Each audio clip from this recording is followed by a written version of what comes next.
Bismillah, assalamualaikum warahmatullahi wabarakatuh. Wassalatu wassalamu ala rasulillah Sayyidina Muhammad ibn Abdullah. Welcome back to Al-Akbar Yogyakarta International Airport TV. Thank you for watching. Please subscribe for those who haven't subscribed it yet. Thank you.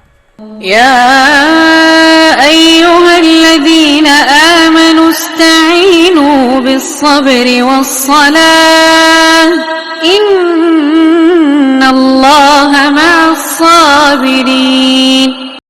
Wahai orang-orang yang beriman, jadikanlah sabar dan salat sebagai penolongmu. Sesungguhnya Allah beserta orang-orang yang sabar. Al-Baqarah ayat 153.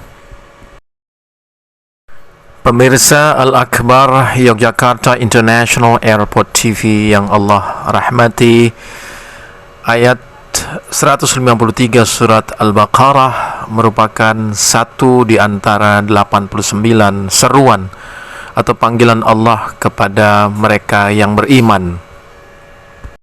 Mari kita dalami ayat 153 ini dengan mengutip beberapa pendapat, baik itu dari tafsir Jalalain maupun dari tafsir Ibnu Katsir, dengan mengutip beberapa ayat-ayat Al-Quran lainnya yang berkaitan dengan masalah sabar dan salat, serta beberapa hadis yang terkait.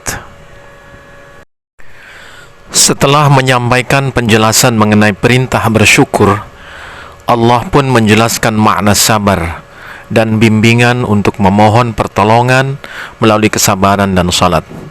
Karena sesungguhnya seorang hamba itu ada kalanya ia mendapatkan nikmat kemudian mensyukurinya, atau ditimpa bencana kemudian bersabar atasnya. Sebagaimana yang dijelaskan dalam sebuah hadis, Rasulullah sallallahu alaihi wasallam bersabda, "Sungguh menakjubkan perihal orang mukmin. Allah tidak menentukan suatu hal melainkan kebaikan baginya. Jika mendapatkan kebahagiaan, ia lalu bersyukur, maka yang demikian itu adalah baik baginya.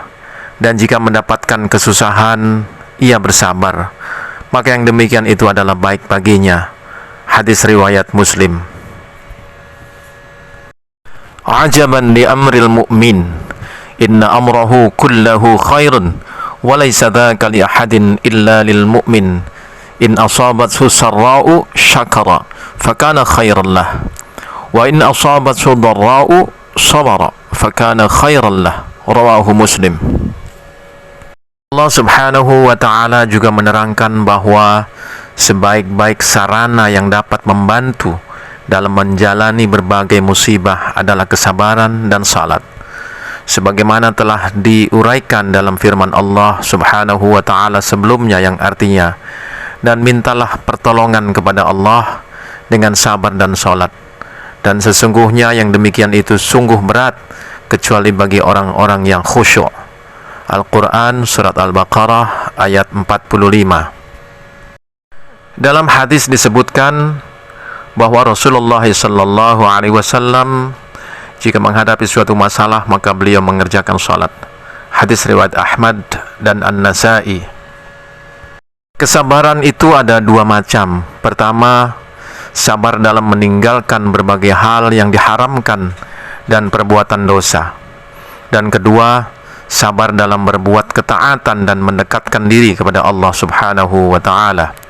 Jenis yang kedua ini lebih besar pahalanya, karena inilah yang dimaksudkan.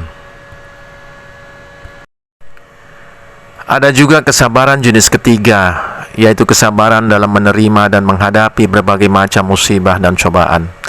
Yang demikian itu pun wajib, seperti istighfar dari berbagai macam aib, sebagaimana dikemukakan oleh Abdurrahman bin Zaid bin Aslam mengenai dua pintu kesabaran, yaitu sabar menjalankan hal-hal yang disukai oleh Allah subhanahu wa ta'ala meskipun terasa berat bagi jiwa dan raga. Dan kedua, sabar dalam menghindari hal-hal yang dibenci Allah subhanahu wa ta'ala meskipun sangat diinginkan oleh hawa nafsu. Jika seseorang telah melakukan hal itu, maka ia benar-benar termasuk orang yang sabar, yang insya Allah akan memperoleh keselamatan. Berkenaan dengan hal tersebut di atas, Ibnu Katsir rahimahullahu ta'ala mengatakan hal ini diperkuat oleh firman Allah subhanahu wa ta'ala yang artinya, sesungguhnya hanya orang-orang yang bersabarlah yang dicukupkan pahala mereka tanpa batas. Al-Quran Surat Az-Zumar ayat 10.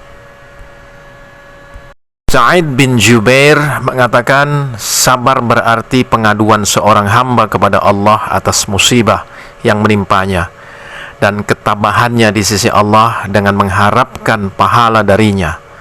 Terkadang seseorang digoncangkan dengan berbagai masalah, namun ia tetap tegar dan tidak melihat pilihan yang lain kecuali bersabar.